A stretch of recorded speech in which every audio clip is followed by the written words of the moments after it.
నేను మెడికల్ కాలేజీలు ఇచ్చేసాను, ఇప్పుడు చంద్రబాబు నాయుడు గారు వచ్చి వైద్య విద్యని పేదలకు దూరం చేస్తున్నారు అని నోటికొచ్చినట్టు అబద్ధాలు వల్లించడం అనేది చూస్తూ ఉంటే నిజంగా చాలా సిగ్గనిపిస్తుందండి. ఈరోజు సుమారుగా 8,500 కోట్లు మెడికల్ కాలేజ్ నిర్మాణానికి అవసరమైన మొత్తం వ్యయం అయితే ఓవరాల్గా చూసుకుంటే కేవలం 5 ఏళ్ళలో ఖర్చు పెట్టింది 1,450 కోట్లు. అంటే ఈరోజు విద్యా వైద్య అనేది సమాజానికి ఎంత వెలుగునిచ్చే ఒక అంశమైతే దాన్ని కూడా లాస్ట్ 5 సంవత్సరాల్లోని కూడా తొక్కిపెట్టి ప్రజలకి విద్యని వైద్యని దూరం చేసిన పరిస్థితి జగన్మోహన్ రెడ్డిదైతే ఈరోజు ఆర్థిక పరిస్థితులు ఎలా ఉన్నా కూడా, ఎన్ని అప్పుల పాలైనా కూడా కంపల్సరీగా అభివృద్ధితో పాటు సంక్షేమంతో పాటు విద్యా వైద్య డెఫినెట్గా ప్రతి పేదవాడికి ఇవ్వాలి అనే ఉద్దేశంతో ఈరోజు రాష్ట్ర ప్రభుత్వం తీసుకుంటున్న అనేకమైన సంచలనాత్మక నిర్ణయాలని స్వాగతించడం పక్కన పెడితే కనీసం దాని మీద బురద జల్లే ప్రయత్నం చేస్తున్నారని చెప్పడానికి ఇది ఒక ఉదాహరణ.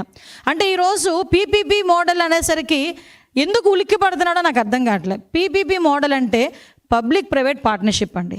ఇది జేపీపీ మోడల్ కాదు, జగన్ ప్రైవేట్ పార్ట్నర్షిప్ కాదు, ఇది పీపీపీ, పబ్లిక్ ప్రైవేట్ పార్ట్నర్షిప్.